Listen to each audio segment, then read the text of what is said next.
রাজনীতিতে শেষ কথা বলতে কিছুই নেই। পরিবেশ পরিস্থিতির উপর ভর করে তারা কথা বলেন। বিএনপি দ্রুত নির্বাচন চাইলেও তার জোরালো বিরোধিতা করে যাচ্ছে জামায়াত ইসলামী। তার সঙ্গে সুর মিলিয়ে বিএনপি থেকে মুখ ফিরিয়ে নিলেন গণ অধিকার পরিষদ। অথচ কিছুদিন আগেও গণ অধিকার পরিষদ বিএনপির সুরে সুরে কথা বলেছেন, কিন্তু হালে অবস্থান পরিবর্তন করেছে গণ অধিকার পরিষদ। 28 সেপ্টেম্বর সকালে রাজধানীর এফডিসিতে ডিবেট ফর ডেমোক্রেসি আয়োজিত এক অনুষ্ঠানে গণ অধিকার পরিষদের সভাপতি নুরুল হক নূর বলেছেন, আমি মনে করি যে এই সরকারের ন্যূনতম 2 বছর থাকা দরকার। এখন যদি 1 বছর বা 6 মাসের মধ্যে একটা নির্বাচন হয়, তাহলে আপনাদের কি মনে হয় বিদ্যমান পরিস্থিতির খুব বেশি পরিবর্তন হবে? এখন যারা ক্ষমতায় আসার মতো সম্ভাব্য দল রয়েছে, আমরা দেখেছি অতীতেও এই দলগুলো ক্ষমতায় ছিল, তাদের কর্মকাণ্ড ও চরিত্র দেখেছি। রাতারাতি তো এই চরিত্রের বদল হবে না। নুরুল হক নূর বলেন, 2 বছরের জন্য একটা জাতীয় ঐকমত্যের সরকার প্রয়োজন, যারা রাষ্ট্রের কাঠামোগত পরিবর্তন এনে একটি মানবিক রাষ্ট্র হিসেবে গড়ে তুলবে। এনজিও মার্কা চেহারা দিয়ে রাষ্ট্র পরিচালনা সম্ভব নয়। তাই অরাজনৈতিক ব্যক্তিদের পাশাপাশি অন্তর্বর্তীকালীন সরকারকে তাদের পরিধি বাড়িয়ে বিভিন্ন দল থেকে প্রতিনিধি নিয়ে একটি ইনক্লুসিভ সরকার গঠন করা উচিত।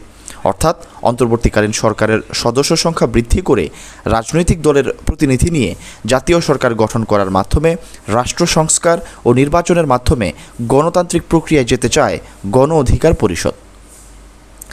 এদিকে শনিবার ঢাকা রিপোর্টার্স ইউনিটিতে বাংলাদেশ পেশাজীবী অধিকার পরিষদের 3য় প্রতিষ্ঠাবার্ষিকী উপলক্ষে ছাত্র জনতার অভ্যুত্থান পরবর্তী রাষ্ট্র সংস্কারে পেশাজীবীদের ভাবনা শীর্ষক আলোচনা সভায় গণ অধিকার পরিষদের সভাপতি নুরুল হক নূর বলেছেন, বর্তমান সরকারের ভেতরে সুবিধাবাদীরা ঢুকে গেছে।